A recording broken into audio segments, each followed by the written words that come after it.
Good evening, everyone, and welcome to the Non-Strategic Planning Committee on 7th of May. I will start with item 1, apologies for absence and notification of substitute members. I'll ask the Democratic Services to provide us with the details of the apologies. Thank you, Chair. We have apologies from Councillor Rebecca Breese, and in her place is Councillor Phil Bignell. Apologies from Councillor Muna Carley, and in her place is Councillor Sally Keeble. And we also have apologies from Councillor Nicholas Humphreys. Thank you, Chair. Thank you. Item 2, declarations of interest. Do any members of the committee have any declarations of interest in any of the items under consideration at this meeting? No? Okay, thank you. Item 3, minutes. Do we confirm the minutes of the meeting of the committee held on the 2nd of April 2026 as a correct record? Yep. Okay, thank you.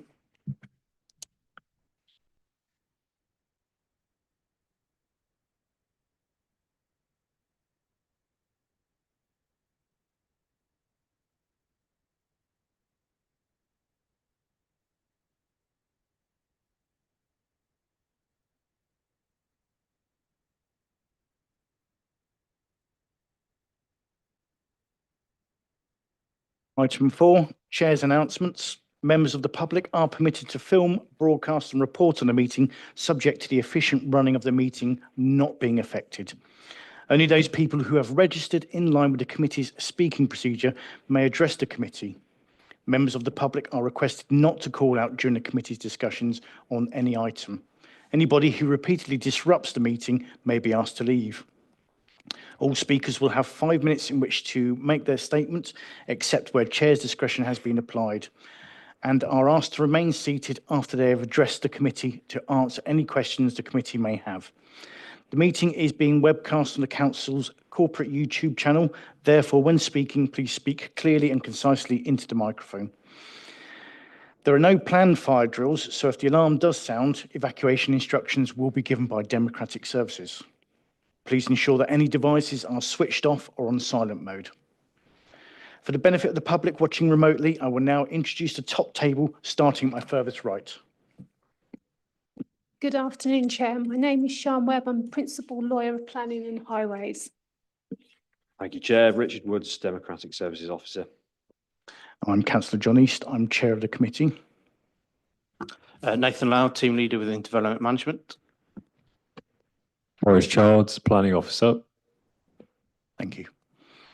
Okay, item 5, proposed pre-committee site visits. There are no proposed pre-committee site visits ahead of the next meeting on the 19th of May. We now move on to item 6, Car Park 22, Silverstone Park, Silverstone. I'll now hand over to the Case Officer, Forrest Charles, to begin the presentation.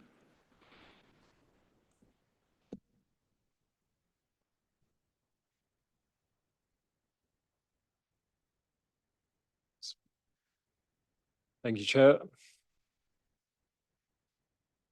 So the application seeks retrospective permission for the construction of temporary office buildings consisting of portable buildings and associated temporary structures at Car Park 22 in Silverstone Park. Here is the site location plan. The application has been submitted on behalf of Cadillac F1 team as a temporary office space, while the permanent office unit is fitted out in a separate location at Silverstone Park. If approved, the temporary permission would be in place until the 31st of December 2026, at which point the land would be returned to its former use. The site is located approximately half a kilometre south of the village of Silverstone on land associated with the wider commercial and motorsports related area at Silverstone Park. The site extends to approximately 1.6 hectares and formerly functioned as a hard-surfaced visitor car park used during major circuit events. The proposed office building has been in place since November 2025 and has been occupied since December 2025. Here we have a proposed site layout plan showing the offices where they are in the car park and access points.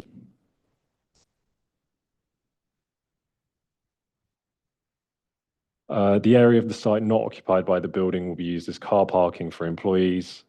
The majority of the site, when not needed for employee parking, will also continue to be used for visitor parking during major events whilst the offices are in place. Associated structures around include fencing, temporary lighting towers, air conditioning units, and wastewater tanks. The building has been constructed using several portable units which are connected together to form a single block. The building is approximately 25 meters wide, 81 meters long, and 3.5 meters high. All units are the same color and a matching design. Internally, the units have been fitted out to provide a single floor plate with facilities including open plan office areas, meeting rooms, a canteen area, toilets, and storage rooms.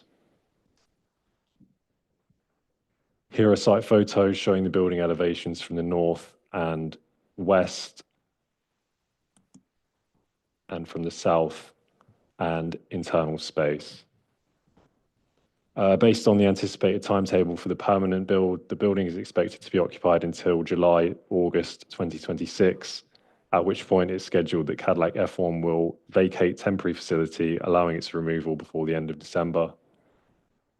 Officers recommend approval subject to conditions set out in the officer's report. Back to you, Chair. Thank you.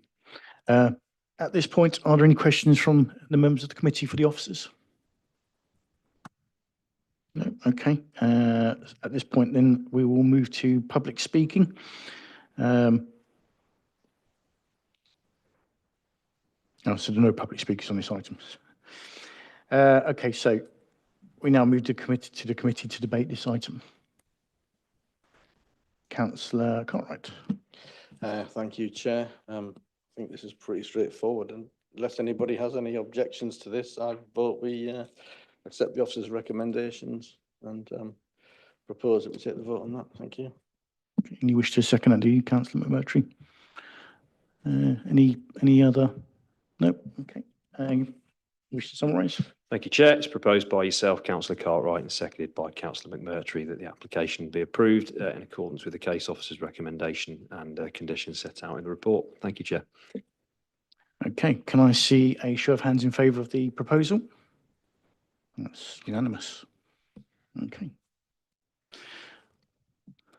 Item 7, Deleuze, 63 Booth Rise, Northampton.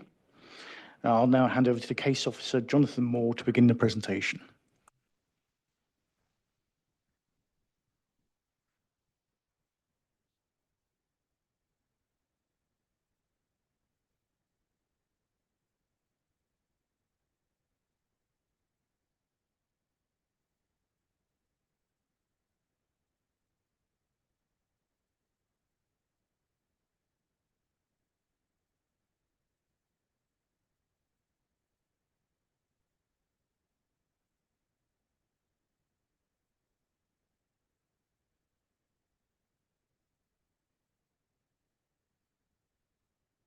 Thank you, Chair. This is a planning application for change of use of a care home into a 32-person house multi-occupation at 63 Booth Rise, Northampton. The plan in front of you shows a site location plan. The site is located in a residential area with telephone exchange to the north. The site is located on Booth Rise, which is a busy, heavily trafficked route in the outskirts of Northampton. It is not in a conservation area and is a low-risk flood zone. Again, this shows a block plan with 7 parking spaces in the site frontage. They're proposing cycle storage and bin storage also in the site frontage, which would be secured by condition. The Google image in front of you shows a site context, the surrounding locality, which is very residential in nature, surrounded by dwellings and flats in general. This plan shows the proposed floor plan of the property, split into 32 bedrooms. All the bedrooms would have en suites. They're also providing communal rooms in terms of 5 kitchens, a large dining room and large lounge area. The combination of the dining room and lounge area comes to 59.5 square meters. All the bedrooms are fairly generous in size. This plan shows HMO concentration. As part of the planning policy, it's recommended that within a 50-metre radius, as shown by the red line, no more than 10% of the properties shall amount to There should be no more than 10% HMOs within a 50-metre radius. This would be the only HMO within the red line, and the concentration would be approximately 4.5% as counted by the council's records. This shows the front of the property with the parking and the hard standing. Again, this shows the site frontage, which is a Google image. Neighbouring property to the left-hand side, the right-hand side, which are residential properties. This shows the street scene, which is a block of flats. Opposite, some parking available on the street in front. Again, this is the site frontage. In terms of the recommendation, the application has been recommended for approval. The key consultees, environmental health, private sector housing, and the police and highways have no objections. There have been a total of 7 neighbour objections. The recommendation is for approval for the conditions set out in the case officer report. Thank you. Thank you. Does anyone in the committee have any questions for the officer? Councillor Keeble? Thank you. I've got a few. There's 32 units in all, but obviously, that's right, isn't it? But obviously you can't control the number of people in the units. So you're quite likely to have couples living in those units, particularly given the size of the rooms. Is that right? The applicant is applying for a maximum 32 persons. One of the conditions that we have imposed on the planning permission is the maximum number of residents should not exceed 32. So that would be a condition that we would impose as part of the planning permission should be granted tonight. And obviously that can be, that's something that we could police. So we would try and control that by condition. So they're not applying for 64, but they're applying for 32 persons in total. So what 1 person per bedroom. Can you tell me what kind of enforcement action you've taken of those kind of conditions to date, and how many times you've investigated and actually found that occupancy is over what it's supposed to be? Unfortunately, I can't give figures because I don't work in the enforcement team, so I'm not really aware of kind of action we've taken in the past in terms of figures and statistics. So I can't really comment on that, unfortunately. Okay, you've got 7 parking spaces in the front there, haven't you? Now, in most HMOs, because a lot of the people who live in HMOs work in 0 hours minimum wage employment conditions, and they work in the warehouses roundabout. And there's not buses. I mean, there's some buses there, but they go in and out of town. There's not buses that go around to the warehouses. We haven't got orbital buses. So in order to get to work, those people are going to have cars. If there's 32, even if there are only 32 people living there, they will have a lot more than 7 cars. So where's everyone going to park? I'm very familiar with that area. There's obviously a lot of sort of streets there. How are you going to stop proliferation of on-street parking all over that area? This is a good question. The applicant, as part of their submission, has submitted a parking survey, a parking assessment with their application, and Highways have commented to say that there is capacity for parking on surrounding streets. With HIMOs, by their nature, it's not always the case that every person owns a car. I have friends who own HIMOs, and for example, HIMOs can be low car ownership, for example, depending on the nature of those who are living in them. Chair, can I just say that he must speak as a planning officer, not as a friend of people who own HIMOs. Yep. We need advice from an officer about the actual the employment position of people who live in that type of accommodation. And for most of us who represent areas like that, the experience is that they generate a lot of cars and they require parking. And for example, in our ward, Chair, as you know, we have this problem, and there's a lot of parking all over the place because of because people have to get to work. So I'd ask again about where exactly you think people are going to park, because even if there's only half the people own cars, that's still going to be twice the number of parking spaces that there are. Obviously, as part of the application, Highways have commented and there is no objection. the site has to be sustainably located in accordance with plan policy. The site is within 100 metres of 2 bus stops, which provide regular bus stops services into and out of Northampton. One of the conditions that we're recommending is also that cycle parking be agreed as well. So we're obviously trying to encourage sustainable forms of development to and from the site. Chair, I did say that I did deal with the issue about the bus routes. They go in and out of town, and most of the warehouses are on circular routes, and there's no buses to them. So people will need cars, and that is also close to one of the busiest roundabouts in the whole of town. And I just wonder. I mean, I'm very surprised that there's not been any objection to from highways. But how seriously does anyone think you're going to manage the cars and the traffic in and out of that area?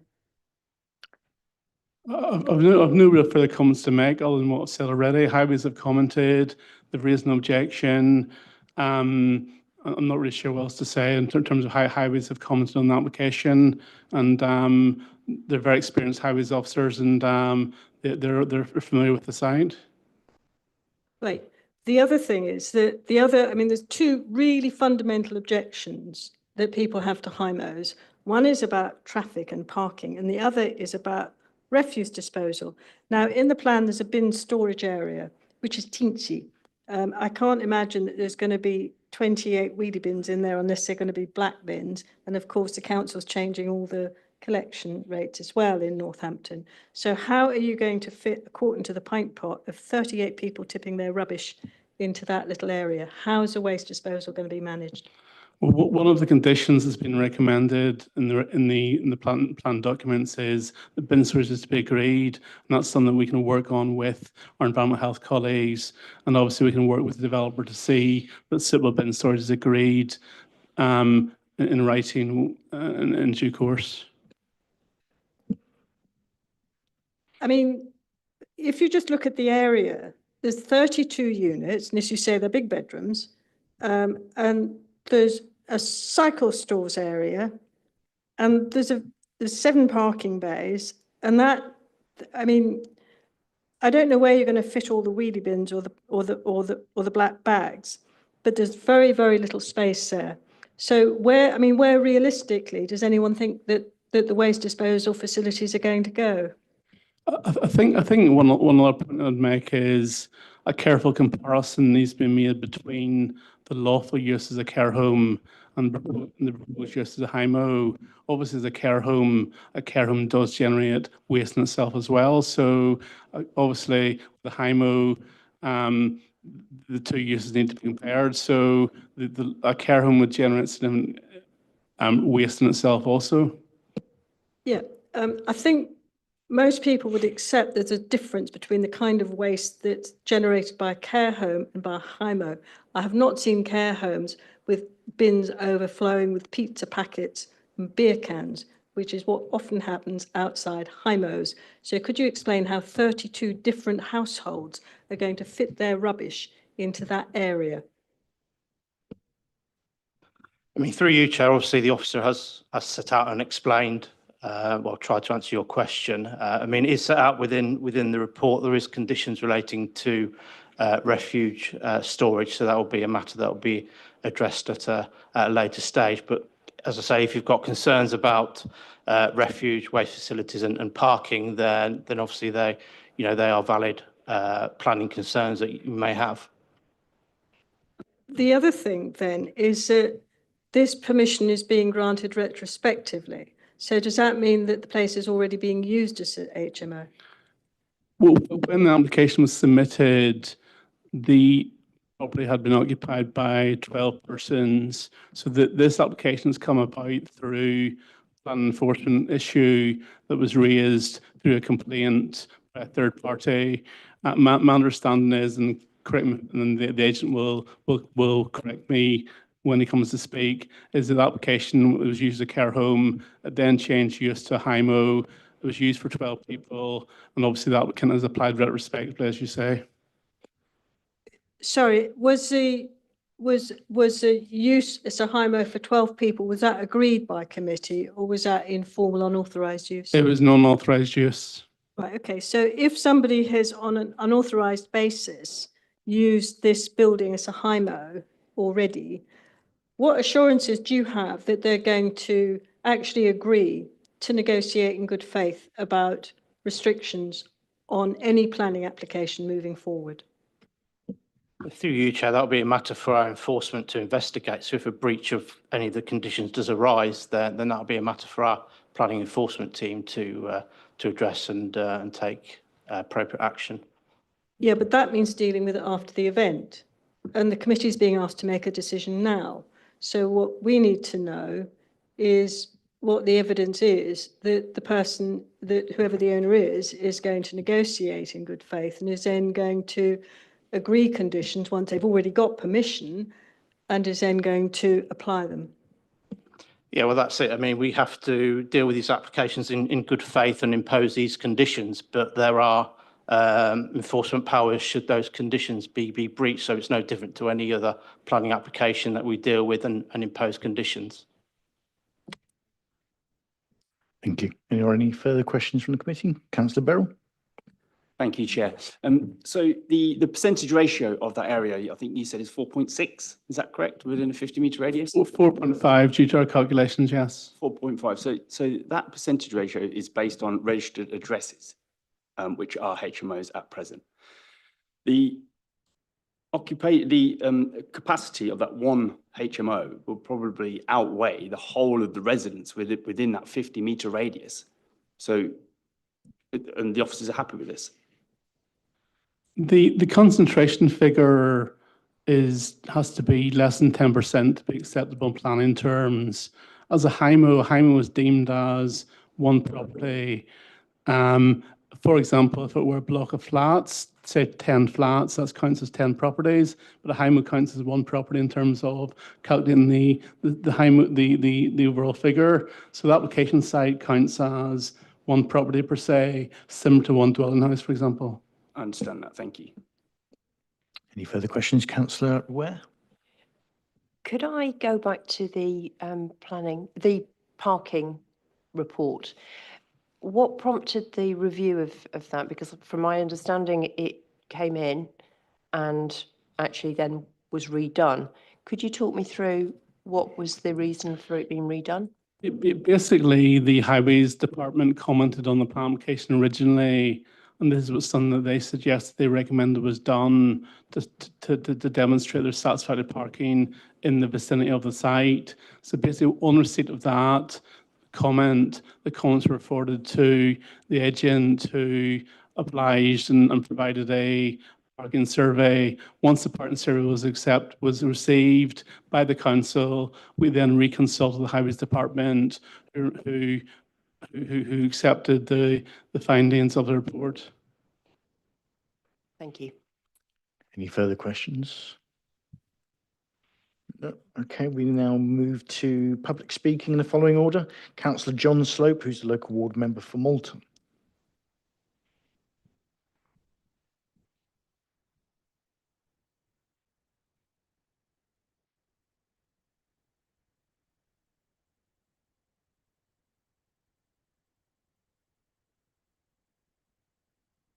Chair, members, thank you for hearing me. I think the points have been raised by the committee. Very good. I'll try not to duplicate any, and I'll put them into a bit of a structure. I'm one of two councillors who's called this application in alongside Councillor Stanfield. I speak today as a councillor concerned about how our planning policy is being applied, not in any other capacity.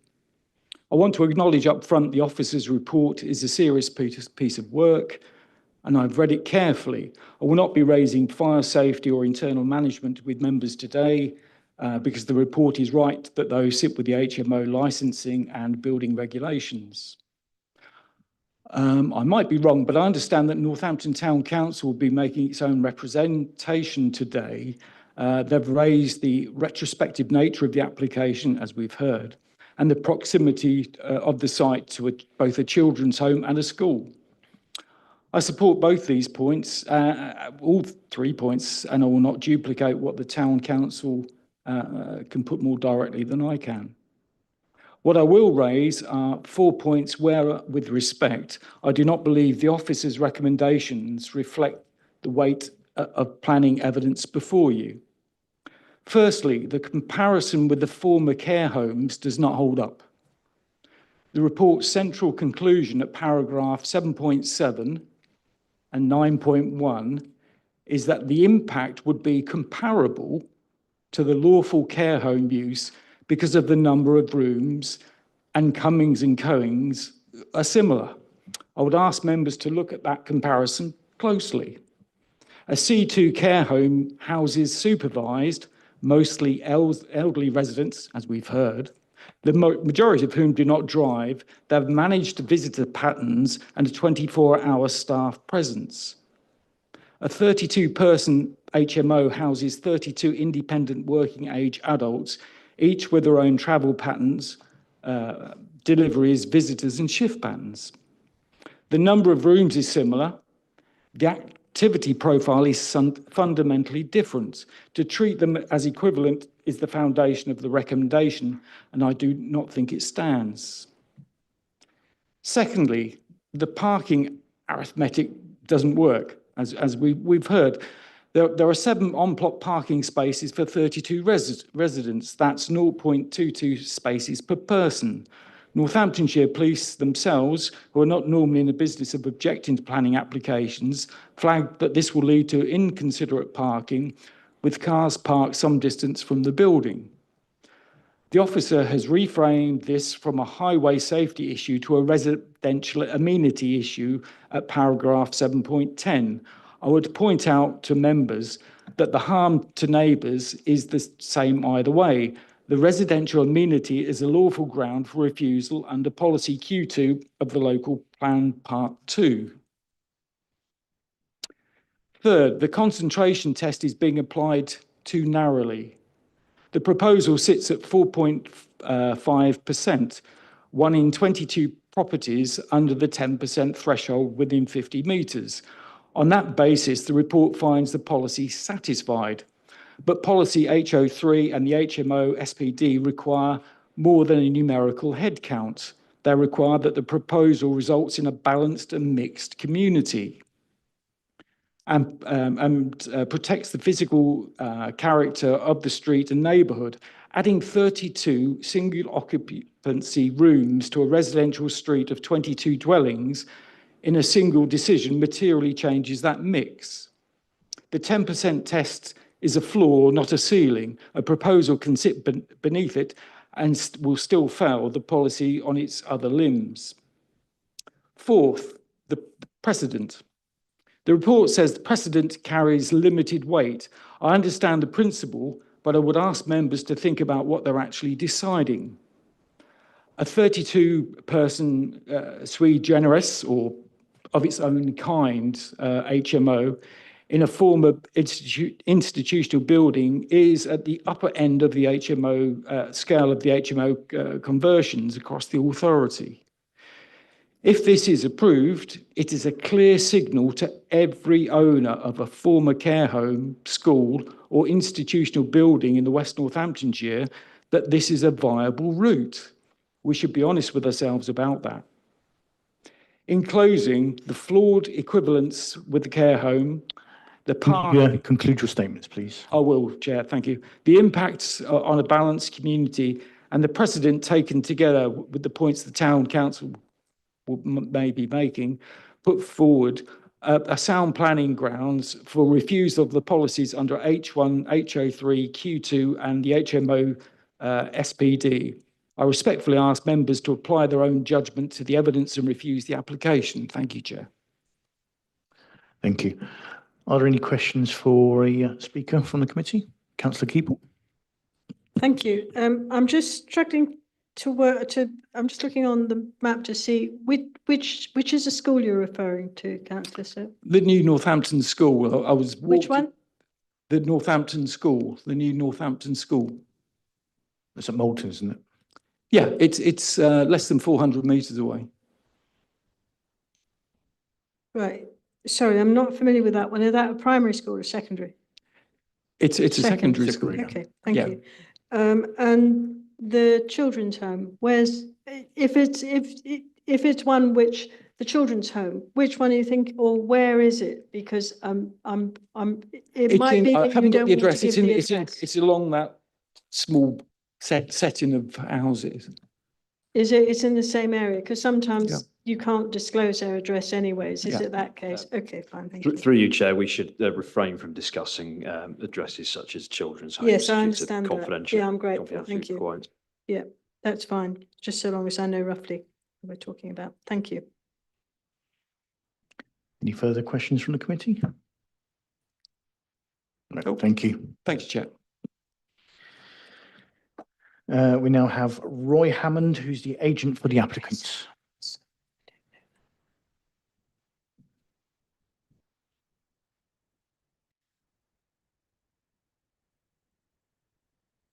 Thank you, Chair. Good evening, Chair and councillors. I'm Roy Hammond and I speak on behalf of Mr and Mrs Dickens of Dunklenk Properties.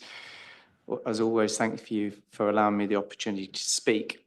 By way of introduction, it has been suggested that the applicant's history is such that there is no credible evidence of their ability to responsibly manage a house in multiple occupation of this scale. My client purchased 63 Booth Rise as an investment with a sitting supported living operator as the tenant, undertaking a use falling within the same use class as the original care home use. The sitting supported living tenant subsequently failed to secure referrals from the local authority for its residents, and without my client's knowledge, they resorted to letting out rooms individually with no element of care on short-term let basis as an HMO. The tenant entered into a involuntary administration and were duly wound up by the courts.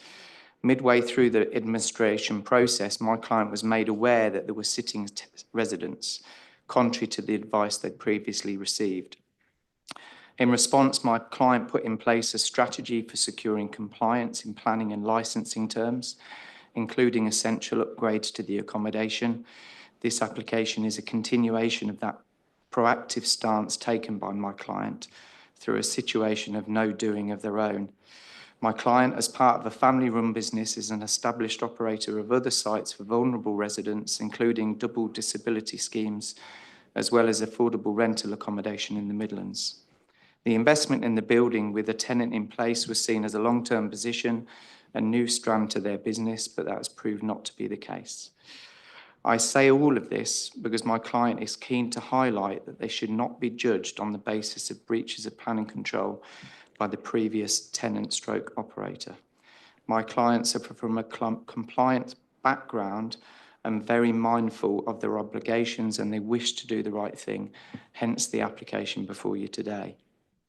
They're also working closely with the private sector housing team of the council. Turning to the planning merits, we obviously welcome Jonathan's report recommending approval. The main issues are the principle of an HMO in this location, impact on amenity, and highways and parking impact. The proposal aligns with planning policy designed to create sustainable and mixed communities. It aligns with policy H5 of the core strategy, which provides for HMOs where amenity would not be adversely affected. We are deep into a housing crisis and there's no tangible signs of that easing, and that also applies to West Northants. Local authority waiting lists remain long, and changes to rental legislation and tax rules has significantly reduced the availability of private rented accommodation. There remains a strong demand for HMO accommodation. The proposal complies with policy H03 of the local plan, since it doesn't result in an over-intensification of HMOs in the locality. And that 10% threshold is designed to ensure that the amenity of an area would not be adversely impacted by an over-concentration. The applicant has already submitted a living HMO management plan, which clearly sets out measures to ensure the HMO is operated responsibly, including a clear strategy for dealing with nuisance and weekly in-person monitoring of the site. The HMO licensing regime provides a further layer of legislative oversight, ensuring checks and balances to ensure the HMO is operated responsibly. The applicant is working with the private sector housing team to ensure that the licence is secured. Parking beat survey was submitted with the application, which has been assessed by the LHA, who consider the rationale and findings of the survey to be acceptable. I'm also mindful that the site should be regarded as having a high degree of locational sustainability, including a bus stop at the site frontage with bus stop services to Moulton Park and facilities within a 5 to 10 minute walking distance, including a large food retail supermarket. All of that meaning less reliance on the private car for day-to-day living. It's already been highlighted, but car ownership by HMO occupiers is typically lower demographically compared to occupiers of private and rented housing. And overall, and this has already been touched upon as well, the operation of the HMO, would be a lower scale or a similar scale to the operation of a care home at the property. The site arrangement of rooms, their sizes, provision of ensuite facilities in all rooms, the provision of Please conclude your statements. the on-site amenity space that the occupier means that the occupiers will benefit from a good level of amenity. And just touching on the bins, if I can, for a second, Chair, there won't be 32 separate wheelie bins. There's already two 1,100 litre Euro bins operating on the site, operating via a commercial contract. Thank you, Chair. Okay. Are there any questions from the committee at this point? Councillor Keeble.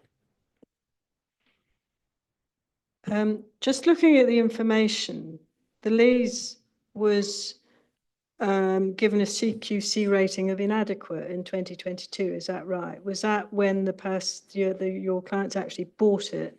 And what were their intentions if they bought a place that had been graded by a CQC as inadequate? If that's indeed what it was, because it looks on the CQC site if that's the same property. With the greatest respect, I don't think that's relevant to the application you're considering, but to answer your question, that was well before my client's purchase of the property, as I understand it, and of no relationship to him. Okay, so it was operating as an HMO when they bought it? Correct. Okay, without his knowledge. Without his, what, had he visited it? As I'd already explained, there was a sitting tenant and my client was buying the property as a business investment with that sitting tenant in place. They failed at their business, and as a knee-jerk reaction, along with the administrator, they started letting the rooms, all of that. Okay. My client was completely unaware of all of that. All right, right, okay. Thank you.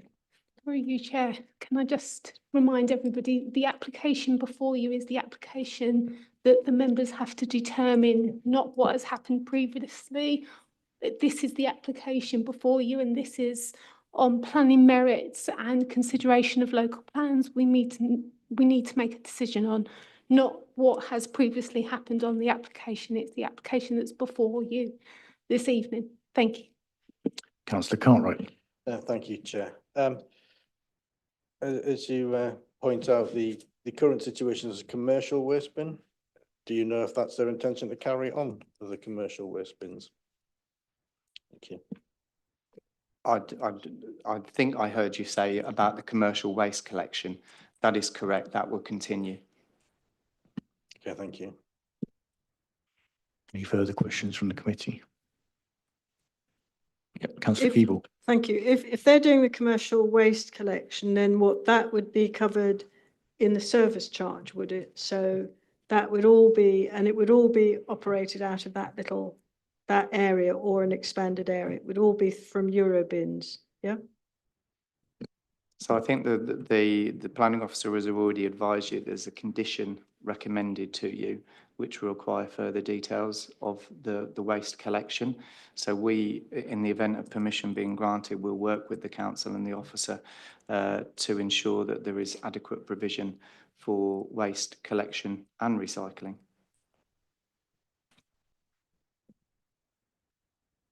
Any further questions? No, okay, thank you very much. Are there any points that you wish to come back on this stage? No, there's not. Thank you. Okay. No problem. So we now move to the committee to debate this application. Who would like to go first? Councillor Cartwright?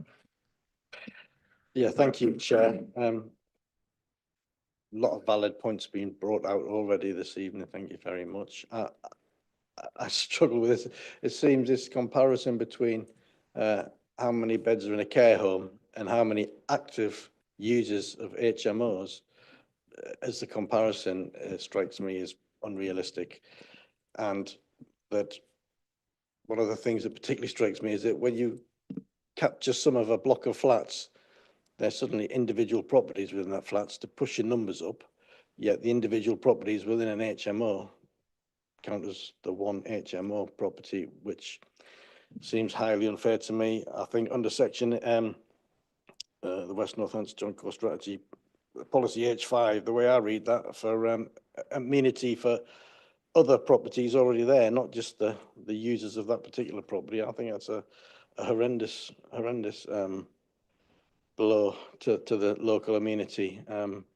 So where it says, allowing houses in multiple occupation, where they would not adversely affect the character or amenity of existing residential areas, I think this massive HMO certainly will have an adverse impact on the local area. Looking, at where it is, how many local properties are actually there.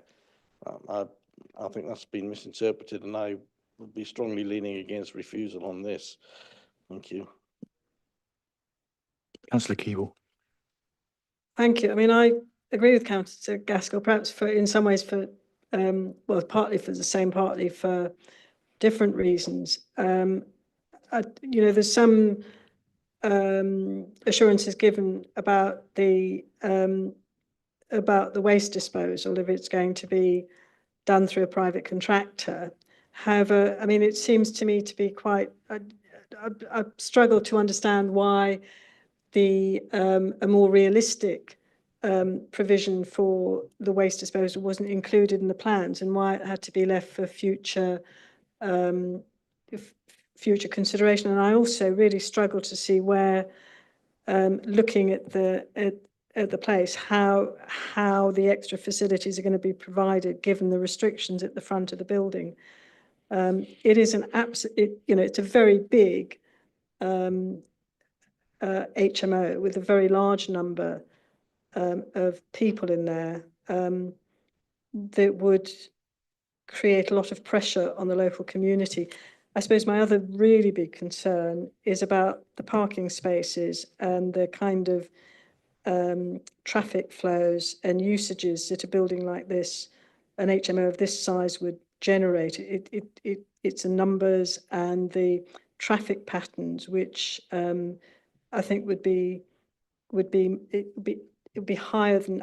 I've struggled to see how it could be contained to the 7 spaces, and the traffic flows are likely to be substantial, and it quite a different pattern, and certainly very different from what would happen with a care home. So I don't, on both the waste grounds and the traffic flow and parking, I don't see how we could agree these plans. I wouldn't agree to them. Councillor Cartwright. Yeah, thank you, Chair. Yeah, following on that, I'm not surprised it's here. I forgot, half my spiel. That the comings and goings there. The nearest shop is probably the Lidl, which is like half a mile away, past the pub. There's like one takeaway within a quarter of a mile, which only opens on a Sunday afternoon. There's nothing there, supposedly for the amenity of the people. How are they going to get in and out if they're not travelling on cars? Where they're getting the shopping from? I think this is a terrible idea for, again, all the other reasons. Thank you. Councillor Ware. I do have concerns about parking with this. However, I'm struggling to find a planning reason that's defendable given the traffic report. And if Highways are satisfied that that parking survey is acceptable, my personal view that it doesn't feel acceptable is not a valid planning reason. So as much as I would like to go for that, I'm a little uncomfortable. However, I would like to raise something linked to amenity. This is quite an intense site. There doesn't appear to be any green space at all. What green spaces or what outdoor spaces there appears to be taken by parking. And I wonder whether the whole concreteness of the thing will be overbearing in the general locale of other residential properties. So I'm wondering if I'd welcome committee views on policy Q2 amenity and layout, where we should be looking to create, promote, protect a high standard of amenity for occupiers. Anyone else? Okay, do we wish to move to a proposal?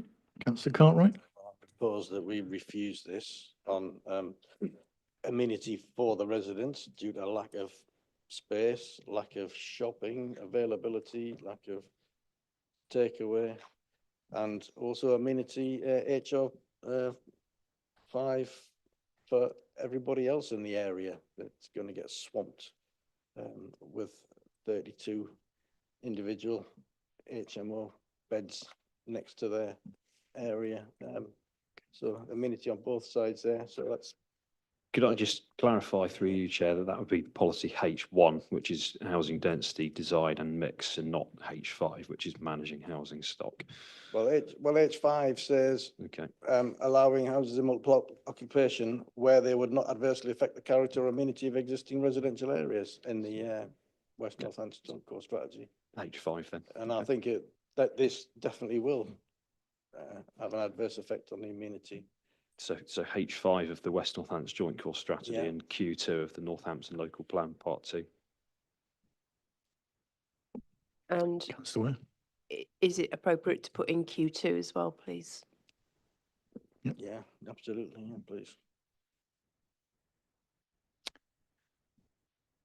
Okay, is there any further comments or additions that anyone wishes to make? Or do we have a seconder for this proposal? We've got a few, so Councillor McMurtry, you were first off the mark there, so you can summarise it.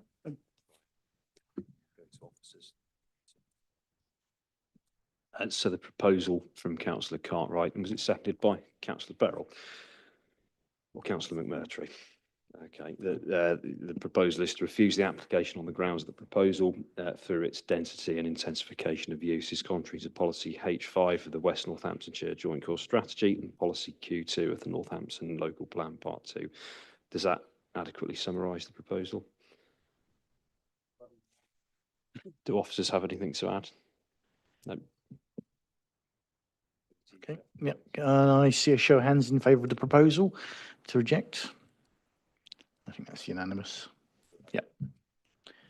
So that's been rejected.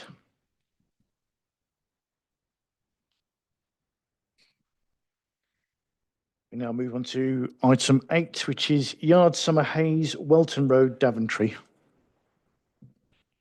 I will now hand over to the case officer, Chung Phillips, to begin the presentation.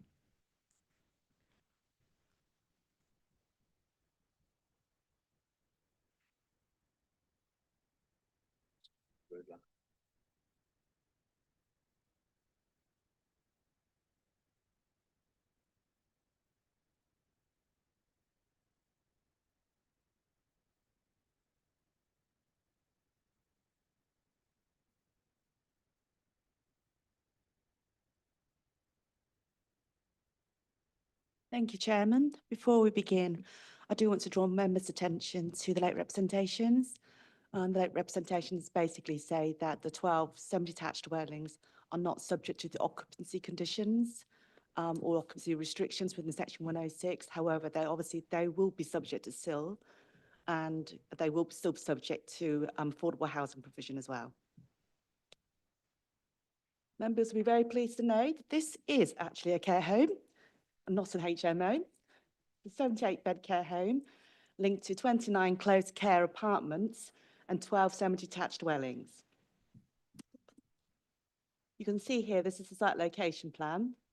It's a very oddly shaped site, but you will see to the north of the site, there's a cemetery. There's a footpath which runs to north, to the south, which is sited to the east of the site, application site. There's a number of two-storey dwellings to the west. There's allotments to the south, and then through the underpass, there is also a retail park further down the Icon Centre. But here we are, we've got the proposals here. On the west side, as I said, there are the two-storey semi-detached dwellings, and the main bulk of the proposal itself is a 2- and 3-storey development with the close care apartments on this wing here and the main care home being sited along here. You'll see this is a plan which shows how densely planted the footpath, the site next to the footpath is. And again, there's just views of the site. So this gives an indication of what the proposal will look like in terms of access to the site, the semi-detached dwellings, and the actual care home, closed care apartments further in.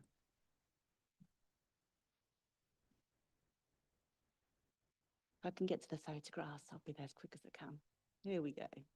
So this is existing access into the site, but the proposed access will just be a bit further north. And you can see there, these are the existing 2-storey dwellings which are sited to the west. And again, there's another view going further up the hill with the 2-storey dwellings. This is from the allotments, which are to the south of the application site. Again, you can see how densely planted this area of the site is. And this is the Icon Centre. What the Icon Centre really does is just give you an indication of the types of buildings which were in the wider area. And this is the footpath. So the development itself will be on this side as you go up, and on this side as you go back down the footpath. This is actually just a view of what it's like in the winter, so that you can understand how densely planted it is and how it will still remain very screened from the footpath itself. Just go back on that one. In terms of the proposal itself, the proposal seeks to provide accommodation with an environment which provides support and assistance for older people, whilst catering for a range of dependency levels. As I've already explained, the majority of the building in terms of the care home is 3-storey. And the entrance to the 3-storey building care home is available from the south, and the 2-storey glazed lobby provides legible access to the building itself. There are other accesses to the north and east of the care home as well. There is a more discreet and dedicated access for the closed care apartments from the east elevation. And you will see from the report that concerns of the Town Council and the neighbours have been noted with regards to the 3-storey element of the proposal. It is acknowledged that the 3-storey building is not reflective of the nearby residential dwellings, which are 2-storey with a pitched roof. However, the proposed 3-storey at its very closest will be sited a minimum 50 metres from the nearest residential dwelling to the west. And views of the building from the west would also be interspersed by existing trees and proposed new tree and hedgerow planting as well. The land levels from the centre of the site also fall from the east to from the central site to the east, and also from the north to the south as well. And as a result, the impact of the 3-storey building would be much reduced. And when viewed from the west, because of the changing land levels, the building itself would actually appear as a 2-storey rather than 3-storey structure because of the change in land levels. Now, regards to the semi-detached dwellings, these are located on the west of the site and with minimum 20+ metres from the existing dwellings to the west. And they're obviously, these are very reflective of the existing 2-storey dwellings, and there are no objections or concerns raised regards to this element of the proposal itself.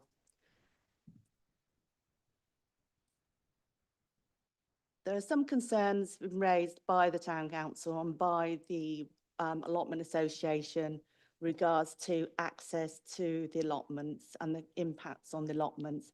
I've got to say that the allotments are not owned by this agent. They are to remain as allotments, and there is no intention to develop them or to provide access into it. There's some other concerns raised by the representations that I received, and these relate to the proposed junction and the car parking and traffic which may be generated by this proposal. In terms of the proposal, the application proposes a new junction, like I said, just the north of the existing cemetery access. And the new junction will also still provide access to the cemetery, which is immediately to the north. And there is dedicated 3 car parking spaces for cemetery visitors. So not including the cemetery car parking spaces, there's a total of 61 car parking spaces. So each of the semi-detached dwellings themselves will have 2 allocated private parking spaces, which are accessible from the internal road, and the care home, the closed care apartments, will have 37 allocated parking spaces. So the car parking and the access has been subject to a safety audit as well, and the Highway Authority have raised no objections to that.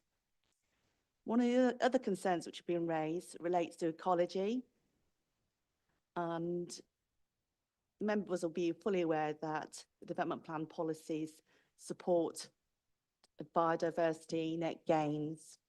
And in support of the application, there's a number of documents that have been submitted including preliminary ecological assessments documents relating to breeding bird appraisals, badger inspections, assessment of biodiversity, net gain, arboricultural impact assessment as well. And all this has been subject to consultation with WNC ecology officers. And again, whilst they've recommended a number of conditions be imposed, they have no objections to the application. So they're the main concerns which are raised within the representations received. And you'll see from the report that all those issues have been satisfactorily addressed. And as a consequence, I'm recommending it be approved, Chairman. Thank you very much. Thank you. Are there any questions from the committee at this point? Councillor Rainbird.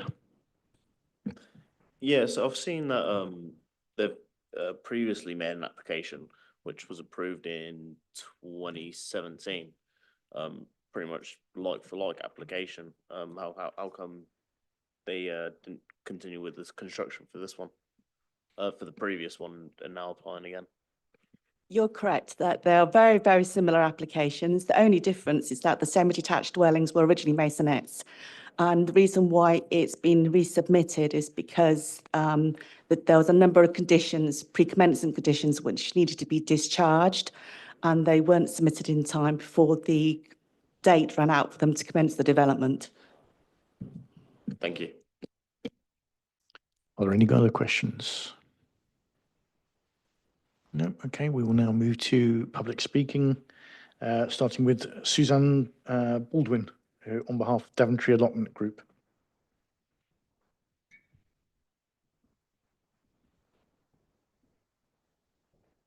Yeah.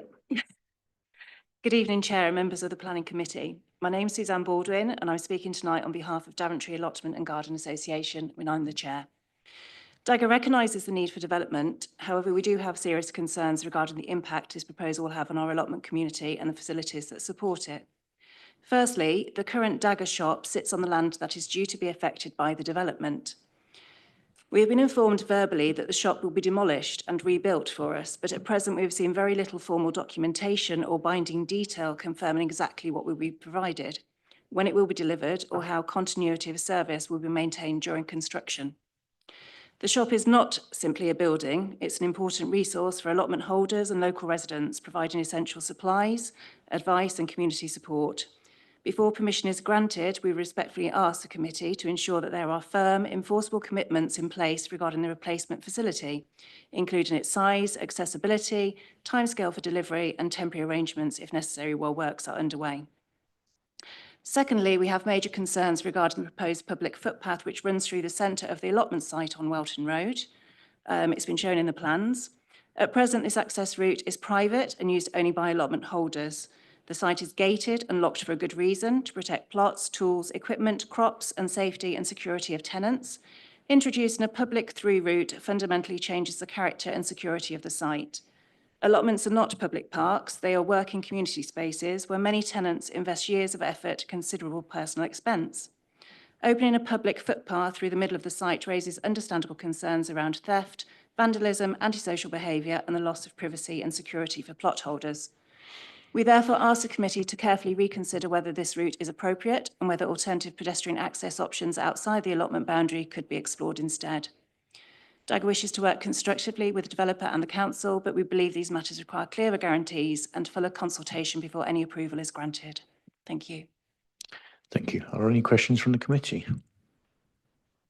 Councillor Ware. Excuse my ignorance. Yes. What's a Dagger shop? So we have a shop which opens every Sunday throughout the year. It closes around Christmas time. We sell compost, seeds, potatoes, and it's accessed by members of Dagger, which is the Daventry Allotment and Garden Association. So there are plot holders from Daventry Town Council, but we are an association which then we run the annual town fruit and veg show, etc. That's in the town. So I represent them. That's great. And you say this shop is actually on the site? It's on the plans, yes. Okay. But we've not had any recognition of that at all during this time. And the building is It's brick, maintained by you? Yes. Okay, thank you. Any further questions? Councillor Cartwright. Sorry, thank you. Yeah. So, did you own that bit of land? We don't own it, no. We've just got the building, which was probably built about 40 to 50 years ago. It's a garage shape, and it's been there for that length of time. We have keys for it. Nobody else has keys for it. Thank you. I'm just a little confused. It might not be a question for you. It might be back to the officer, but I'm wondering how, we're looking at a building that's going to get demolished. Perhaps do you know anything about this? Dare I ask? I'm not fully aware of how the shop operates until tonight, if I'm honest with you. We are aware that there was a building which was used by the allotment associations and those who use the allotments. I would say, in terms of loss of that building, members have to consider whether or not the loss of that building would outweigh what's being presented in the application tonight. Thank you, Chair. If I may come back in there, we normally put conditions on these projects. Is there a condition that would allow the allotment community to maintain their property and keep using it, or does it just is the plan to remove it down and do something completely different? The plan is to remove the building itself. However, should the applicant wish to provide them with an alternative building, and that's not really part of this application, and I don't feel that a condition would meet the tests being necessary. Thank you for that, Chair. If I may come back then, sorry. So you say you have access to this building. Do you have a lease, or do you pay rent for it, or how would you end up with the keys? I've only been the chair for the last 3 years. I know this was obviously brought up back in 2017, which was prior to my time. I have contacted previous chairs to see what documentation happened previously. I've held one meeting with Acanthus, I think it's called, where they said that they would provide us with another building, but there's nothing in writing. So where do we stand where, we are a community building, we raise money and we put that money back into the community. That's our little livelihood where we sell products.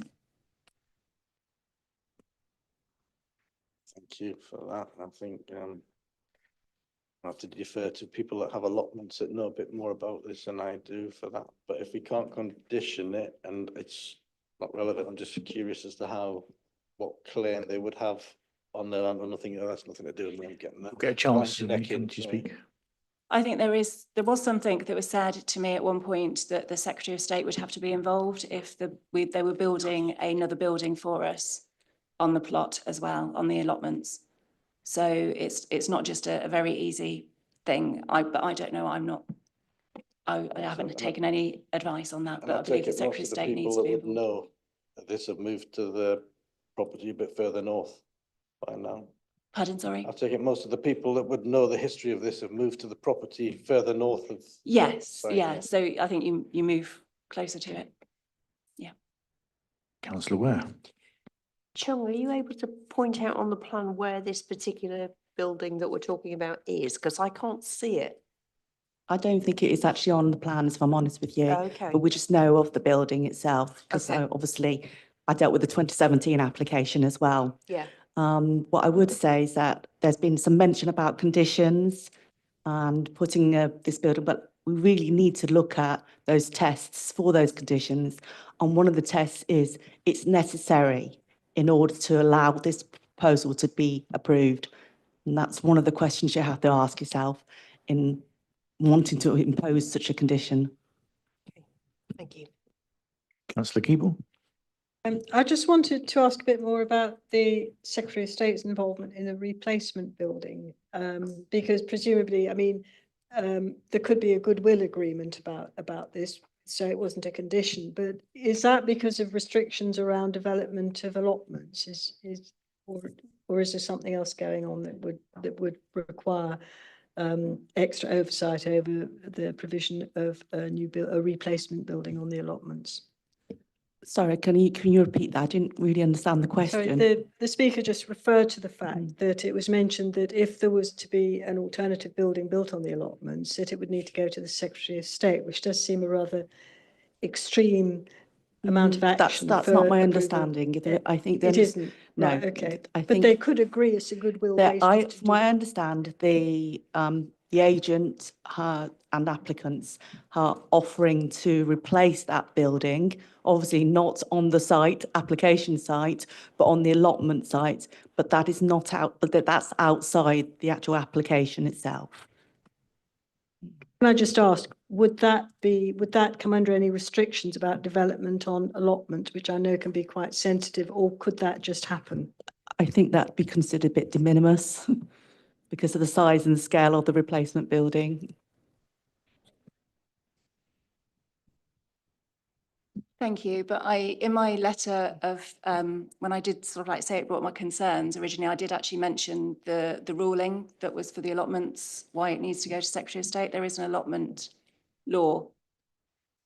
Yes. I think that's probably outside of the planning system itself. You know, in terms of planning, we'd look at the size and scale of the proposed building and whether or not it needed planning permission in terms of its proposed use. And we'd also consider whether or not, given the size and scale of the building, even if it did go up, whether or not we'd consider it necessary to take any action. Okay. Councillor Rainbow. More of a question to officers. Obviously, Yeah, without could- proof of ownership or tenancy agreements, obviously just having the keys, access to it. By the sounds of it, that we shouldn't really take this into consideration when making our decision. More of a legal question, can we or can't we? No, yeah, I thought so. Sorry. Through you, Chair, the agreement, whatever agreement this is an agreement between the allotment association and the landlord or the owner of that land. Yep. It's not a planning consideration. The planning consideration before us this evening is again the application, and the plans don't include a shop. So if planning permission was to be granted, it would be a discussion that would be privately between the allotment association and the owner of the land, and we would just be granting planning permission for the development that is before you this evening. Thank you. Just to add to that, we've also got the agent who will be willing to answer any questions with regards to that as well. So is that the case? Sorry. So we've got the agent for the applicant as well, who'd be able to answer any questions you might have regarding this area. Councillor Ware. Again, should there be something in the application about the demolition of this building, or is it more of a shed? The application proposes the development, and therefore it's quite explicit that the building's going to be demolished in order to accommodate the proposal. I don't think we need to say the building needs to be demolished as part of the application description. Any more questions for the speaker? No. Okay, thank you very much. Thank you. We now have Keith Astley on behalf of Daventry Town Council.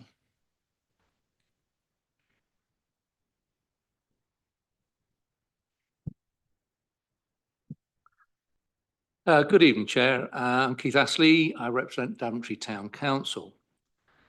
Before I reiterate the Council's concerns regarding this development, I would confirm it understands the need for this type of provision, but objects on the following grounds. Members will be aware that the proposed development lays alongside the Town Council's Welton Road Cemetery. The cemetery is nearing capacity. The development will remove any possibility of extending it onto contiguous land. The visual impact of the proposal overwhelms the current and surrounding environment. We disagree on that entirely. The proposal constitutes an overdevelopment of the site. It is using every square footage of it. The shared entrance to the cemetery has potential for conflict. It will cut across what is the current entrance to the cemetery. The impact on highway safety on Welton Road due to traffic congestion caused by on-road parking, this being due to the loss of cemetery parking, the new entry will affect the cemetery parking.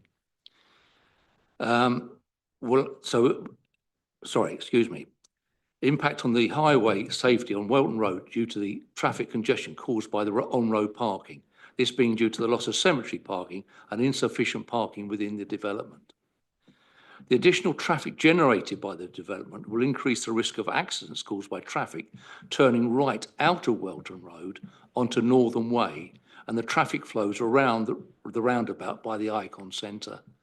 But we would suggest that at the minimum that mitigation for that will be making the junction of Welton Road left turn only.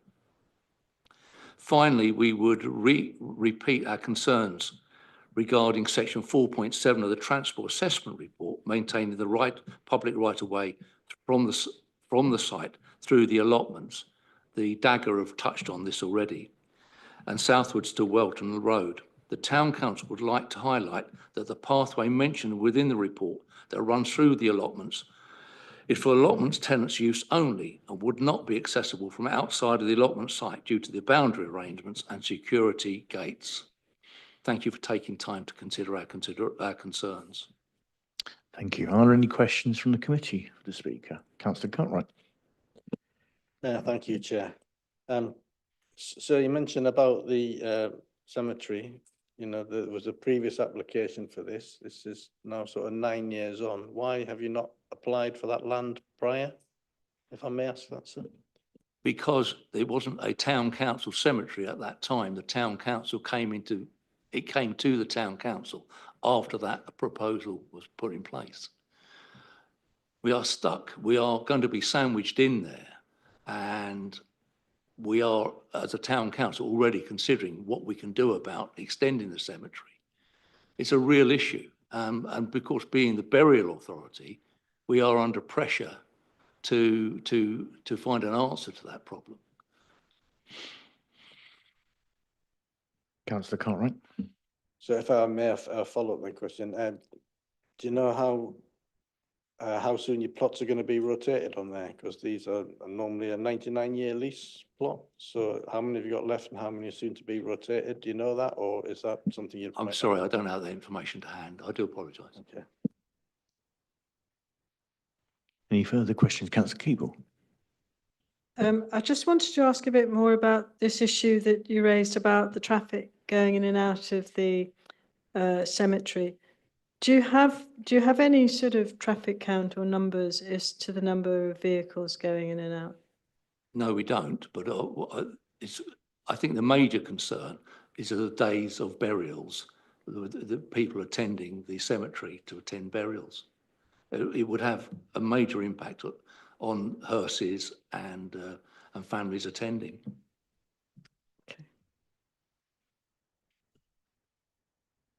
Any more questions for the speaker? No. Okay, thank you very Thank much. you. We now have Catherine Pimblott, who's the agent for the applicant.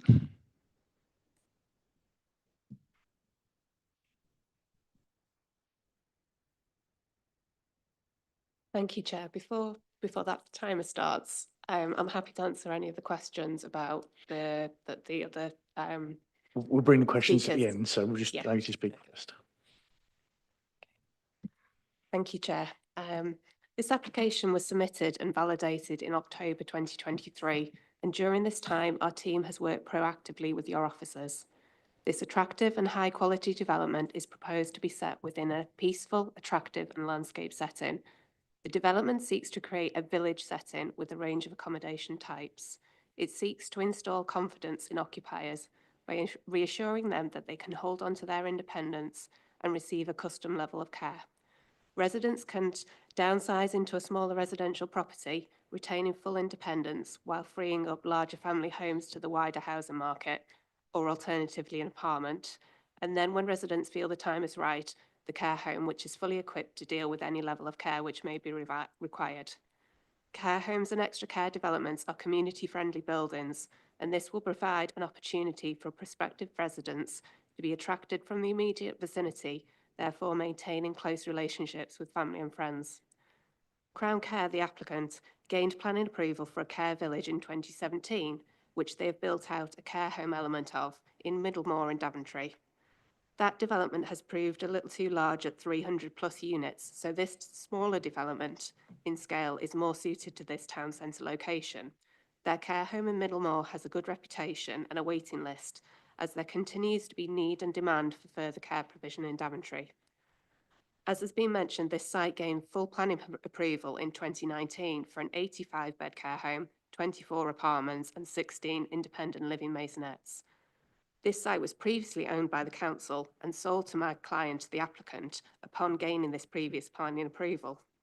Due to the timings and complications around COVID, that approval unfortunately lapsed, but the intention was to build out the approved scheme.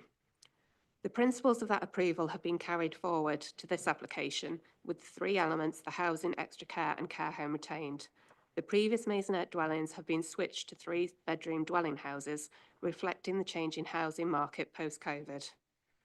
The position of each element of the development on the site, the principle of design, details, materials have all been retained from the previous approval. As has been mentioned, the nearest point of the extra care apartments being 50 metres away from the nearest neighbour and 25 metres for the dwelling houses. The mass of the care home and the extra care development has been reduced from the previous scheme, with the extent of pitched roof having been reduced in favour of an increased proportion of flat roof and an accessible roof terrace for the care home and extra care apartment residents. The scale of the dwellings fronting Welton Road are far less than the main building and appropriate to their setting, and similar in scale and mass to the residential properties opposite the site. The new vehicle access proposed from Welton Road is further north than the existing entrance, again mirroring the previous approval. The new access will provide the vehicle route into the cemetery and the scheme itself. This access will be wider than the existing and allow for service vehicles to both the scheme and the cemetery, along with the 3 dedicated parking spaces available, in addition to those that already exist within the cemetery grounds. As your officer notes, a stage 1 safety audit was submitted with the application, and your highways team have confirmed no objections to the proposals. It is acknowledged in your officer's report that it is considered that the principle of the development proposed is acceptable and would contribute to the objectives cited in the development plan policies.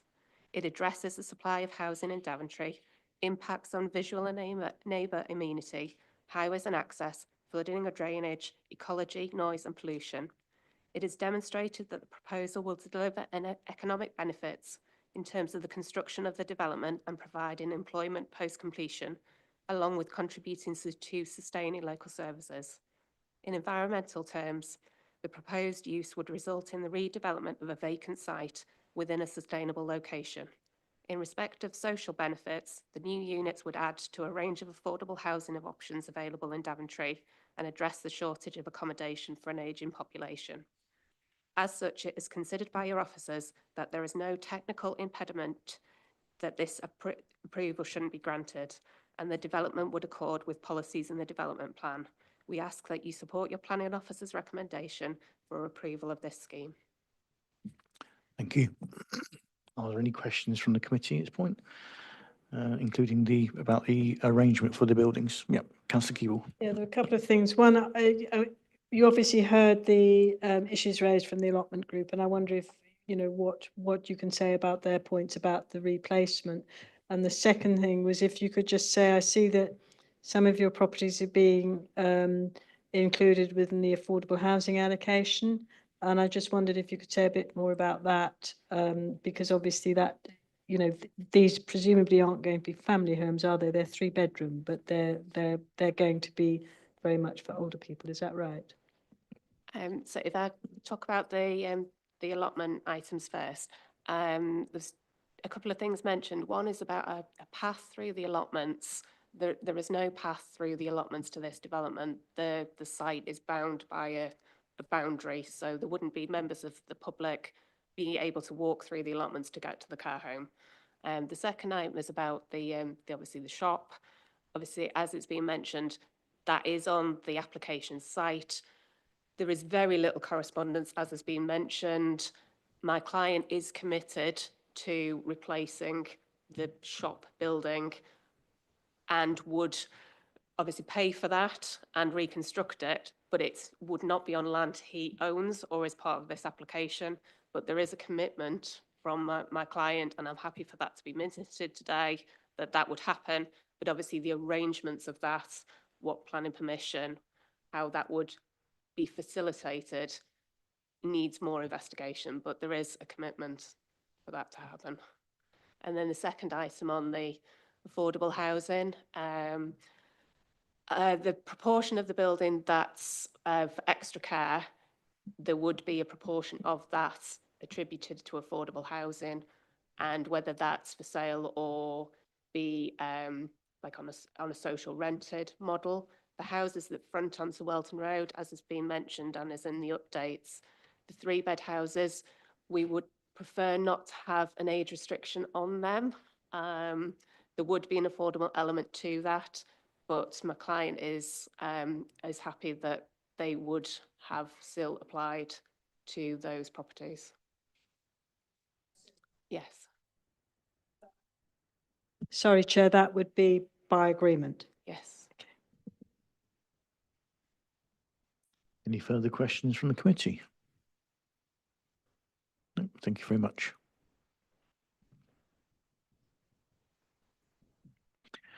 Are there any points you wish to come back on at this stage? I don't think so, no. But it's just really there was a question about the affordable housing provision. That does include the 12 semi-detached dwellings and across all the closed care apartments as well. Because of the nature of the site, it might be that there is a contribution, financial contribution sought in lieu of the actual provision itself. Thank you. We now move to the committee to debate this application. And who would like to go first? Councillor Beryl. Thank you very much, Chair. If I'm reading the room correctly, I think our initial thoughts were based on around the allotments. I think that's been addressed quite well. And secondly, the expansion of the cemetery. I don't see how the cemetery can expand on that land anyway if they don't own it. Over to fellow councillors. Councillor Ware. I agree with you, Councillor Beryl.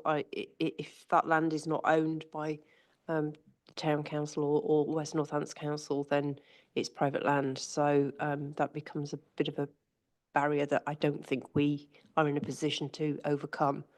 I wonder whether there is something outside of the planning that we might make note of around a TRO issue. The gentleman from Daventry Town Council did talk about maybe a left-hand turn and whether on Welton Road, and whether that might be something that could be taken as separate consideration. Yeah, unfortunately, yeah, I'm told it's out of scope in this case, so it would have to be something for the highways to take up Well, afterwards. that's a separate issue then for you to pick up. Through you, Chair, it's a highways matter that the Town Council can take up with West Northamptonshire Highways separately and explore those possibilities. Thank you, Chair. Thanks for making that clear. Councillor Keeble. Thank you. I mean, I'm very happy with the assurances that were given about the allotments. Those seem to be very constructive. I just wondered if we can make sure, Chair, that that there's real care exercised about the affordable housing and the negotiations around that, and also the SIL or other financial contribution that's made, because affordable housing is obviously what we desperately need, as well as housing for older people. So I do hope that if there's going to be affordable housing, it will be truly affordable, and that there'll be appropriate contributions provided if that's not put in place. That's part of the recommendation, that we secure a legal agreement with those obligations. Councillor Rainbow. Can't hear much objection to this application, otherwise regarding the building, the allotments, and the cemetery. So I'll move that we go with the officer's recommendation and approve this application. Okay, do we have a seconder yet? Councillor Ware? Okay, over to you. Thank you, Chair. It's proposed by yourself, Councillor Rainbird, and seconded by Councillor Ware that the application be approved in accordance with the case officer's recommendations, subject to the conditions as set out in the report and the other matters. Thank you, Chair. Okay, can I see a show of hands for the in favour of the proposal? I think that's unanimous. Okay, that's approved.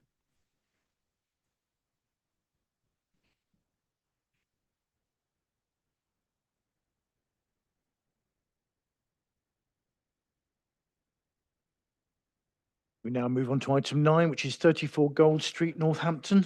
I'll now hand over to Case Officer Christopher Bates to begin the presentation.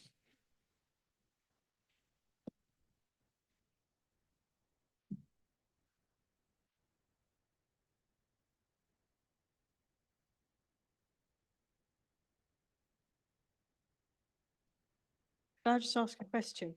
I was just looking back at the recommendations, and it doesn't specifically say about the units on the street front, which is what the developer said. Now, I mean, I think it's, that's not a problem, but I just hope that what the agent said was actually noted. Yeah. Yes. Yep, Democratic Service confirmed that. Okay. Thank you, Chair. This application is at 34 Gold Street for 40 residential apartments, which includes the remodeling and upward extension to the upper level building facade along Gold Street and the creation of a third floor on vacant roof space. The extent of the roof space of 34 Gold Street is shown as outlined in red on the screen, which extends all the way to St. Catherine Street to the rear.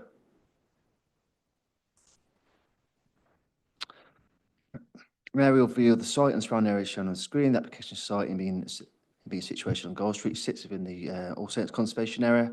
However, St Andrew Street to rear falls outside of this Conservation Area designation. The existing elevations are shown on the screen. And here are some site photos looking both easterly and westerly along Gold Street, and then from the rear along St Catherine Street.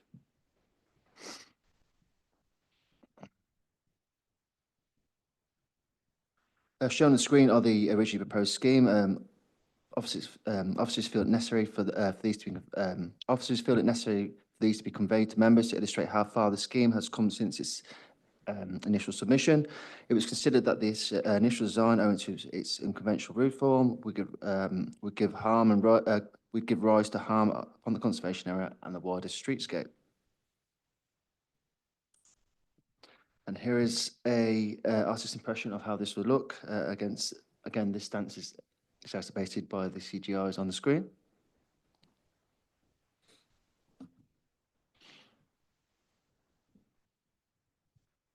Following collaboration with the council's heritage officer and the applicant, a final scheme was agreed upon, which is now shown on the screen. This provides a vast improvement and to a certain extent can be considered to enhance the conservation area through the remodeling of the building to provide a more traditional frontage.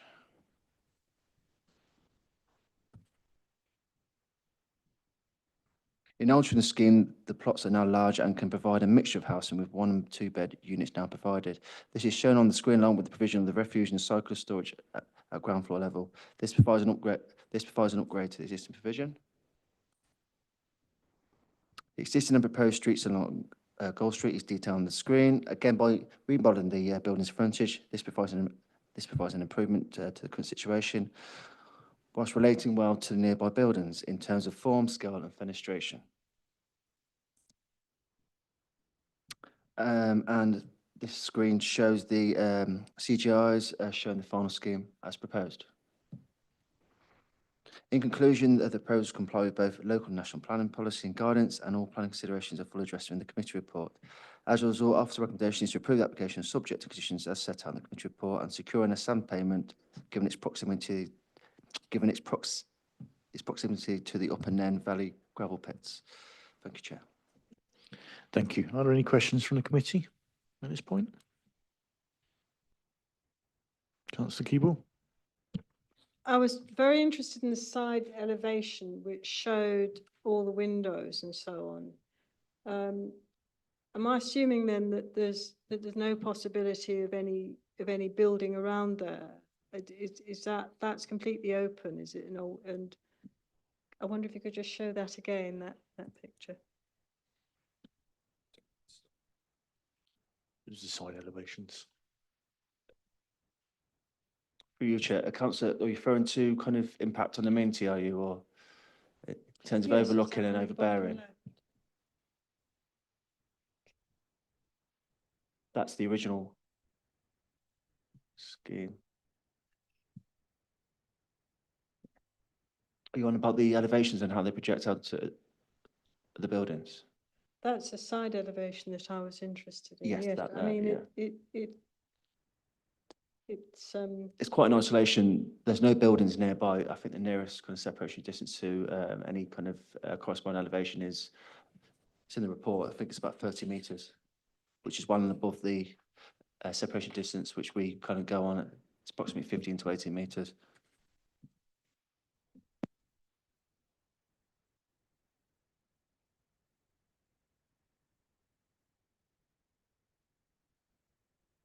Further questions? Okay. We will now move to public speaking. We have Indy Shukar, the agent for the applicants.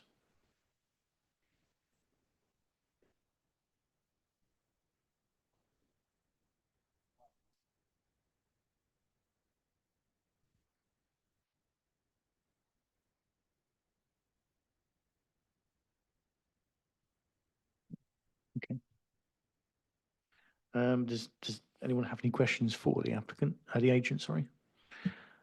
Chair, I personally, I'd be very interested to hear the agent's case for this. I think it would be really helpful to have the explanation. Yep. Because it is a very substantial development in the middle of Northampton and quite a sensitive area of Northampton. So it would be helpful to have the explanation. Yeah, would you be okay with just going through your presentation?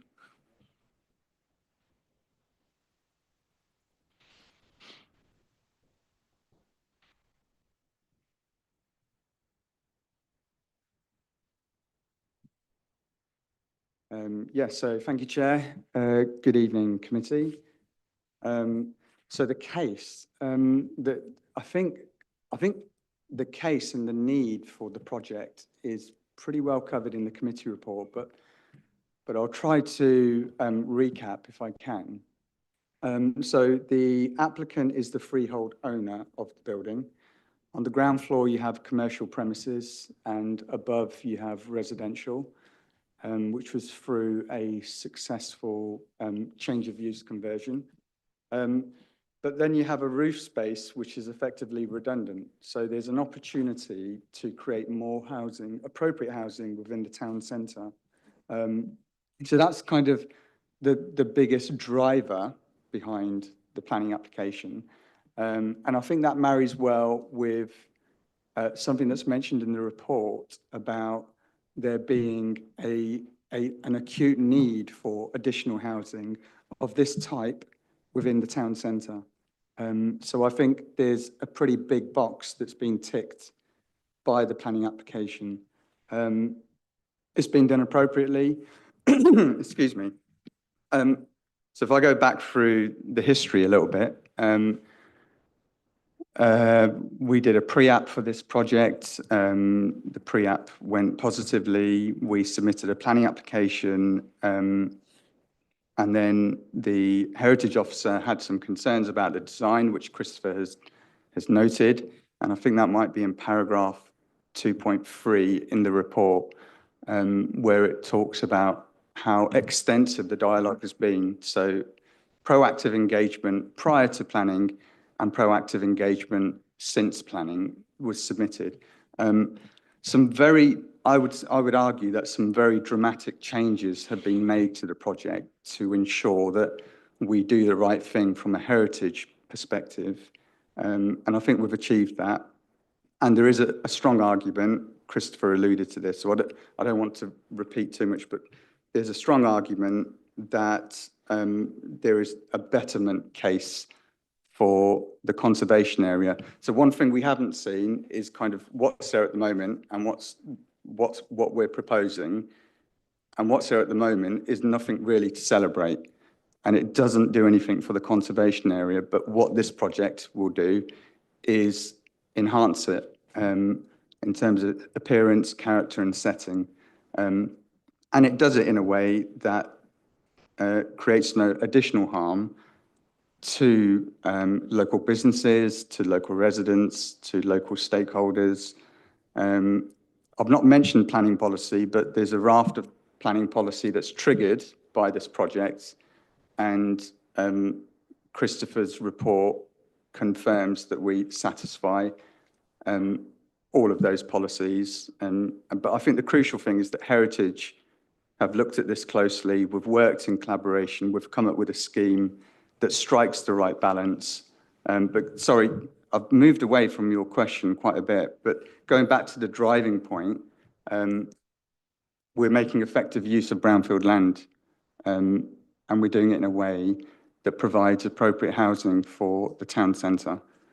I'm hoping that that helps to provide some context. But yeah, that's. Okay, But yeah, thank you. Councillor Keeble. Thank you. I don't think that we've seen any plans at all for the bin and cycle stores at ground floor level, have we? I think there was something at ground floor level, wasn't there, at the rear? Was it? Yeah, for you, Chair. There is a floor plan which shows that they're going to be, so Where is it? I'm just looking for it, sorry. on the slide. So in effect, there is a cycle storage and a refuse storage for the existing apartments, as the agent referred to on the first, second floor. These have been upgraded to obviously accommodate the 14 new flats, and we've put a condition on there to provide further details to obviously ensure that these are kind of managed correctly, and also from security basis as well. So I think you can see on the left-hand side plan, although it's quite kind of zoomed out, but there's some labelling there which refers to the cycle and the refuse storage. Councillor Ware. Thank you, Chair. May I ask about the history of this site? Because I can see that it was approved in 2022 for 31 apartments. And at that point, it was talking about single person apartments. And there was some evidence that actually that would be quite useful for the town centre to have single person apartments. So two questions for you. One, why did you not build that scheme? And the second question is, what brought you to the design that you have now, please. I'm not quite sure what the question is looking for on the first one. Why did you not build it? So I don't know what's being built. Okay, so we worked with the applicant to do a conversion planning application. I think we're talking about the same one. I'm hoping we are. Can I jump in? Sorry. Yeah. Yes, the previous history was referring to the first and second floor. Yeah. So that's the 31. It obviously makes up the first and second floor. So that was that was built. Yes. So this is there's going on top already of that, yeah. there's already 31 apartments In that building, yeah. underneath, Yeah. and we're looking for another 30, No, 14 on top. 14 on Yeah. top. Thank you for that clarification, Christopher. Yeah, apologies. I didn't, yeah. So that has been built. And this will go on top. Yeah. That's okay. Second question about design. Sorry, can you remind me what the question was? It was what brought you to this design. The heritage officer. Yeah, so, we looked, so it's been designed by a qualified architect, and we tried to make sure that we strike the right balance between providing the right amount of apartments, suitable size that meets local demand. So we've been in contact with local agents to see what the appetite is. That's been an influence, but that's an influence on the internal layout. I think crucially, given the location, town centre, heritage, conservation area, it was really, really important that we get the external appearance right. Hence why we've been listening so closely to what the heritage officer has been telling us. And that's why we've seen such a radical change to the external. And I think it looks much better now than it did. So yeah, does that help? Yeah, okay. Any further questions from the committee? No? Okay, thank you very much. Thank you. Are there any points you wish to come back on at this stage? No, Chair. Okay, thank you. And then we now move to debating this application. So who wishes to start? Go first, Sorry, Councillor Keeble. I just wanted to ask a question, which was just looking at that plan, the floor plan that was shown, which I think was for a lower floor. So presumably that's one that's already been built. But can I just ask, are the fire authority a statutory consultee? I thought they were. They're not. Okay. Yeah. Yeah. And he mentioned it's building regulations, so.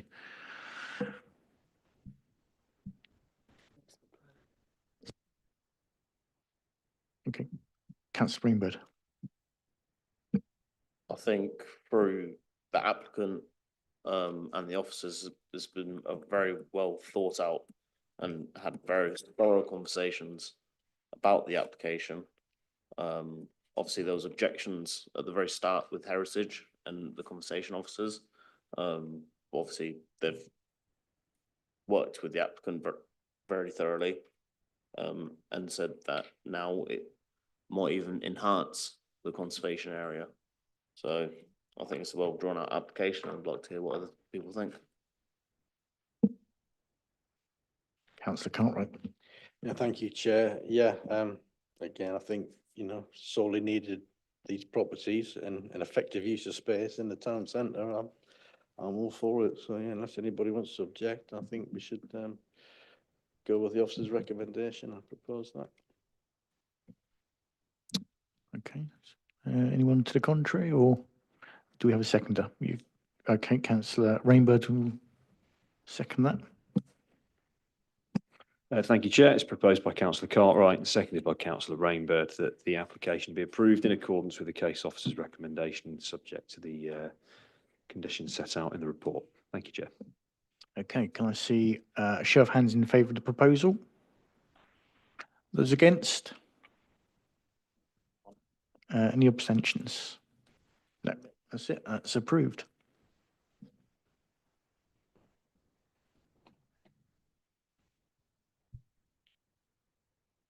Now move on to item 10, which is 102 land at Nen Valley Retail Park and St James Mill Road East. I'll hand over to the case officer, Shamal London, to begin the presentation.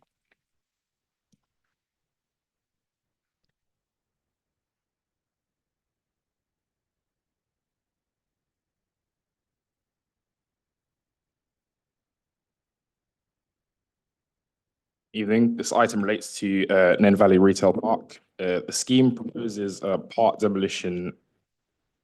Yes, Councillor. Yeah, excuse me, Chair. I mean, I thought I knew Northampton. I haven't got a damn clue where this is at the moment.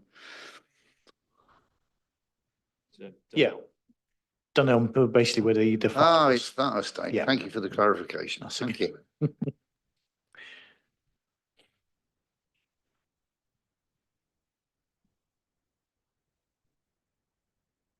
The scheme proposes the demolition and redevelopment of fire damaged units for retail use. This is a site plan of the application. So the application site is located within the Nen Valley Retail Park in Northampton. The surrounding area features a mix of retail and leisure uses, contributing to a high footfall. The area is well established. It's a well-established retail destination, supported by ample parking and public transport. The site was subject to fire damage from an arson attack, and these units located to the eastern side of the site were heavily damaged by fire. The western side of the site, which is here, is still operational. So this is an aerial view of the site from Google Maps with the star marking the site. So this is just the wider context of the site. So the Northampton town centre is located to the northeast, like out of shot here.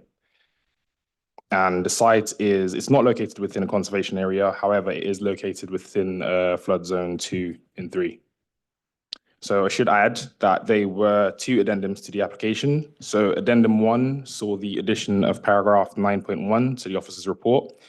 And this acknowledges that there were demolition of units C1 and C2 to the east of the site have already been carried out. Demolition was undertaken as these units were deemed unsafe and constituted dangerous structures following the fire damage. And given the retail park has remained partly operational, the condition of the units posed significant health and safety risks, ergo why they were demolished, they've already been demolished. And the second addendum is to the wording of condition 4, which is for drainage. This was amended to better relate to the subject proposal. So the condition was changed from a pre-commencement condition to a compliance condition. So in other words, the applicant wouldn't need to submit additional information before commencement of development. They would just need to comply with or carry out the development in accordance with the details that have already been submitted.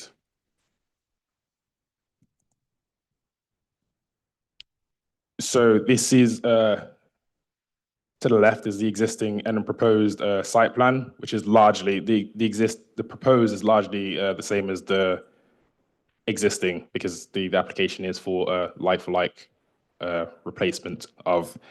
And to the right is a color-coded map of the units. So in red, the units that would be completely redeveloped, they were affected the most by fire. So these are C2 and C1. So those are these units here. And then in yellow, these units A and B, would be subject to non-structural alterations, so amendments to the roof and facade. And units 3A and 3B, which is in blue, these would just have minimal alterations to the principal elevation. So this is just depicting the existing elevations and then the proposed elevations. So there isn't much difference between the existing and proposed elevations, with the exception of the fenestration and the facade, because again, it's largely like-for-like replacement. So these are some photos of the application site. So this first photo is basically it's quite self-explanatory, showing what the fire damage was after the damage. This photo is showing what the current what it currently looks like on site. And this is the western side of the site, which is operational. And then this photo here is basically what pre-existed, so what the site looked like before the fire occurred. And then the last photo, so in this photo, earlier I mentioned an addendum, which I said that demolition had already taken place. So this is just a photo just to demonstrate that, so just to show members. So yeah, so in summary, the application is recommended for approval and subject to conditions. Thank you. Thank you. Are there any questions from the committee? Yeah, Councillor Cartwright. Thanks, Chair. Through you, I'm just you're saying there you've added something about for the drainage, because it wasn't satisfactory before. I don't remember there being a problem there, so I'm not sure what that was about. Thanks. So the LLFA, the lead local flood authority, they recommended a pre-commencement condition. However, that was under the assumption or the assumption that the drainage strategy would be redesigned. However, the applicant isn't redesigning the drainage design. Everything will be they will be utilizing what's already there. So now we've constructed a bespoke condition to basically say that it should be carried out in accordance with the details that have been submitted. There's also a second condition which is on there to say that a verification report should be submitted to basically demonstrate that they have carried out what they said that they would carry out, and they haven't amended the drainage strategy. Okay, thank you. Any further questions from the committee? Okay, we will now move on to the public speaker, and we have Chris Moore, who's the agent for the applicant.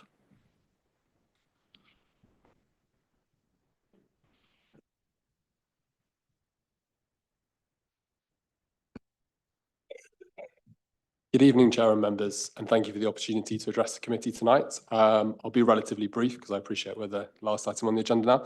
I'm speaking on behalf of the applicant in support of this proposal for the replacement of fire damage units at Nen Valley Retail Park. As the officer's report confirms, this is a like-for-like replacement with no increase in footprint or floor space.